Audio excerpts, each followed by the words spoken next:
Hello and welcome to my channel. मैं हूं हर्ष मीरानावदी, आपका दोस्त, और आप सभी का फिर से स्वागत है इस मेरे यूट्यूब चैनल पे। और जैसे कि आप सभी को पता है कि IELTS एग्जाम स्ट्रेटेजी के ऊपर पूरी सीरीज चल रही है हमारी, तो ये उस सीरीज का दूसरा वीडियो आप सभी के लिए आ चुका है। तो आज की इस वीडियो में हम बात करने वाले हैं लिसनिंग के सेक्शन के बारे में, और इस सेक्शन में किस तरह के क्वेश्चन होते हैं, क्या स्ट्रेटेजी हमको अप्लाई करनी है, ये सारी चीज अब हम इस वीडियो में समझ रहे होंगे। तो इस वीडियो को लास्ट तक जरूर देखिएगा, आपके सारे डाउट्स मैं क्लियर कर दूंगा। तो चलिएगा, इस बिना किसी टाइम वेस्ट के इस वीडियो को यहीं पे शुरू करते हैं।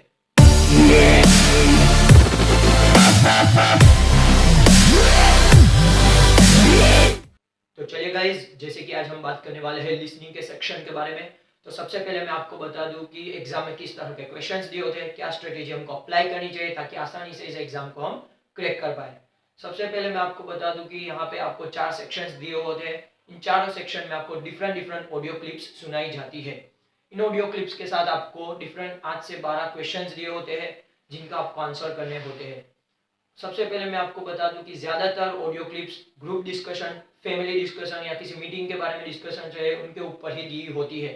बट मिनिमम 1 या 2 ऑडियो क्लिप ऐसी होती है जिनके बारे में मैप के बारे में डिस्कशन चल रहा है या किसी लोकेशन के बारे में डिस्कशन चल रहा है, और उस चीज का आपको सबसे ज्यादा ध्यान रखना होता है। बिकॉज मैप और किसी लोकेशन के डिस्कशन में आपको डिफिकल्टीज आ सकती है क्वेश्चंस के आंसर अप्लाई करने में। सबसे पहले मैं आपको क्लियर कर दूं कि ग्रुप डिस्कशन जब ऑडियो क्लिप आपके सामने आए तो उनके लिए आपको क्या स्ट्रेटेजी अप्लाई करनी चाहिए। सबसे पहले उसके अंदर आपको ध्यान रखना है कि हर एक पर्सन का नाम आपको जरूर याद रखना होगा। कौन सा इंसान कौन सा डायलॉग बोल रहा है ऑडियो क्लिप के अंदर, इस चीज का आपको ध्यान रखना होगा। बिकॉज ज्यादातर क्वेश्चंस नाम के रिलेटेड ही पूछे हुए होते हैं, और ज्यादातर आपको बीच बीच में हिंट मिलती रहेगी कि किसने कौन सा सेंटेंस बोला है। बस आपको हिंट को कैच करना है, एनालाइज करना है और आपके क्वेश्चंस को अटेम्प्ट करना है। बस हिंट को ध्यान से सुन के कैच करना बहुत जरूरी है, किसने पर्टिकुलर सेंटेंस बोला हुआ है। और उसके साथ ही साथ आपको ऑडियो के फ्लो में चलना होगा। फॉर एग्जाम्पल, आपके आगे का क्वेश्चन छूट गया, आपको लग रहा है कि ऑडियो क्लिप में इसके रिलेटेड आंसर नहीं आ रहा है, तो उसे छोड़ दीजिए। नेक्स्ट क्वेश्चन के लिए आप मूव ऑन हो जाइए, ऑडियो क्लिप को ध्यान से सुनिए, नेक्स्ट क्वेश्चन के लिए अप्लाई कीजिए ताकि आप आगे बढ़ पाए। अगर आप एक ही क्वेश्चन पे स्टक हो जाएंगे तो आपके 1 बाय 1 सारे क्वेश्चन छूट जाएंगे और आप एक भी आंसर अटेम्प्ट नहीं कर पाएंगे।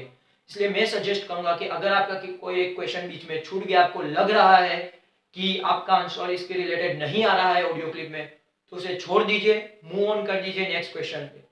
इससे आपको फायदा होगा, आप अगले क्वेश्चन को अटेम्प्ट इजीली कर पाएंगे। तो चलिए अब बात कर लेते हैं कि किसी मैप डिस्कशन या लोकेशन के डिस्कशन में ऑडियो क्लिप आए तो किस तरह स्ट्रेटेजी अप्लाई करनी चाहिए। इसके अंदर ज्यादातर आपको वर्ड्स को याद रखना बहुत जरूरी है, जैसे कि अक्रॉस, ऑपोजिट, बिसाइड्स। ऐसे लोकेशंस वर्ड आपको याद रखना बहुत जरूरी है।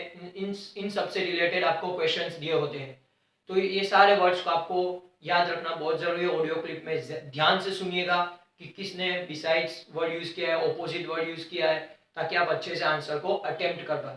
और एक और चीज की ज्यादा से ज्यादा रफ पेपर को यूज कीजिए during the audio clip.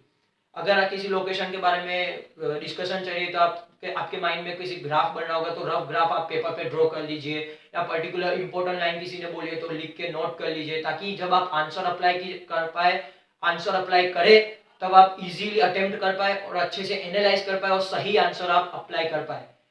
Rough graph draw कर लीजिए, जितना हो सके उतना रफ पेपर को यूटिलाइज कीजिए, इससे आपका बहुत फायदा होगा एग्जाम में सारे आंसर्स को अटेम्प्ट करने में। तो चलिए अब हम बात कर लेते हैं कि होम प्रिपरेशन किस तरह करनी चाहिए। तो सबसे पहले हम बात कर लेते हैं लॉन्ग टर्म प्रिपरेशन। जैसे कि फॉर एग्जांपल अभी आपके एग्जाम को 5 से 6 महीने की देर है, आपने 6 महीने का ब्रेक लिया हुआ है एग्जाम के लिए, तो 6 महीने का ब्रेक है, तो किस तरह प्रिपरेशन करनी चाहिए इस लिसनिंग के टॉपिक के बारे में। तो मैं आपको सजेस्ट करूंगा कि इंग्लिश मूवीज देखना शुरू कर लीजिए और सारी मूवीज विथ सब टाइटल्स देखिए। सब टाइटल के साथ आप इंग्लिश मूवी को देखिए, समझ पाएंगे अच्छे से, तो ही आप एग्जाम में क्वेश्चंस को अटेम्प्ट कर पाएंगे। और मैं आपको सजेस्ट करूंगा कि ज्यादा से ज्यादा ब्रिटिश एक्सेंट वाली ही मूवीज देखिए, बिकॉज IELTS एग्जाम में ब्रिटिश एक्सेंट ही इंग्लिश यूज होती है। तो आप भी इंग्लिश मूवी देखें तो ब्रिटिश एक्सेंट वाली ही देखिए। और फॉर एन एग्जाम्पल की जेम्स बॉन्ड की मूवी है या तो गेम ऑफ थ्रोन्स की वेब सीरीज है, ये सारी ब्रिटिश एक्सेंट की ही है। तो आप देख सकते हैं सारी मूवीज या वेब सीरीज जो ब्रिटिश एक्सेंट से रिलेट करती है, आप अच्छे से इंग्लिश को समझ पाएंगे, स्पीड में सुन पाएंगे। और एक और बात मैं आपसे कहना चाहूंगा कि पर्टिकुलर फॉर एग्जांपल आप गेम ऑफ थ्रोन्स की वेब सीरीज देख रहे हैं, आपने एक एपिसोड विद सबटाइटल देख लिया है, तो ट्राई कीजिए वही एपिसोड फिर से विदाउट सबटाइटल देखने के लिए। एक बार आप सबटाइटल के साथ देखिए, उसके बाद विदाउट सबटाइटल देखिए, ताकि आप चीजों वर्ड टू वर्ड अंडरस्टैंड कर पाए, चीजों को पकड़ पाए, कौन सा वर्ड क्या कहना चाह रहा है, जो डिफिकल्ट वर्ड्स होते हैं आप अंडरस्टैंड कर पाए कि पर्टिकुलर लाइन पर्टिकुलर सेंटेंस क्या कहना चाह रहा है। तो मैं आपको सजेस्ट यही कहूंगा कि पहले सबटाइटल के साथ वीडियो देखिए, एपिसोड देखिए, या फिर अगेन वही एपिसोड विदाउट सबटाइटल भी जरूर देखिए, इससे आपको बहुत हेल्प होगी। और अब बात कर लेते हैं कि शॉर्ट टर्म के लिए क्या प्रिपरेशन करनी चाहिए। जब आपके पास 1.5 या 1 महीना बाकी है, तो आप कोशिश कीजिए कि आईएलटीएस एग्जाम की जो आईएलटीएस एग्जाम के लिए जो वेबसाइट आपको दी गई है, उस वेबसाइट पे मॉक टेस्ट बहुत सारे दिए हुए होते हैं। ट्राई कीजिए ज़्यादा से ज़्यादा मॉक टेस्ट दीजिए, ताकि आपके अच्छे से प्रैक्टिस हो पाए। और यूट्यूब पे भी लिसनिंग के सेक्शन के रिलेटेड बहुत सारे कंटेंट्स आपको दिए हुए हैं, सर्च कीजिए, आपको ज़रूर मिलेंगे, हिंदी में भी मिल जाएंगे, इंग्लिश में भी मिल जाएंगे, ताकि आप अच्छे से चीज़ों को वर्ड टू वर्ड समझ पाए। और जब आपके पास लास्ट में 1 मंथ बचा हुआ है, तो ट्राई कीजिए daily 2 to 3 hours mock test देने का ट्राई कीजिए। जितना ज्यादा आप मॉक टेस्ट देंगे, उतना ही ज्यादा आप अपने आप को इम्प्रूव कर पाएंगे, और उतना ही ज्यादा फायदा हमको एग्जाम में होने वाला है। तो कोशिश कीजिए आखिर के 1 से 1.5 महीने में हर दिन 2 से 3 घंटे के लिए आप मॉक टेस्ट दीजिए आईएलटीएस की वेबसाइट पे जाके, ताकि आप अपने आप को अच्छे से इम्प्रूव कर पाए। तो चलिए गाइज, यहीं पे इस वीडियो को समाप्त करते हैं। यही सारी स्ट्रेटेजी आपके साथ शेयर करनी थी।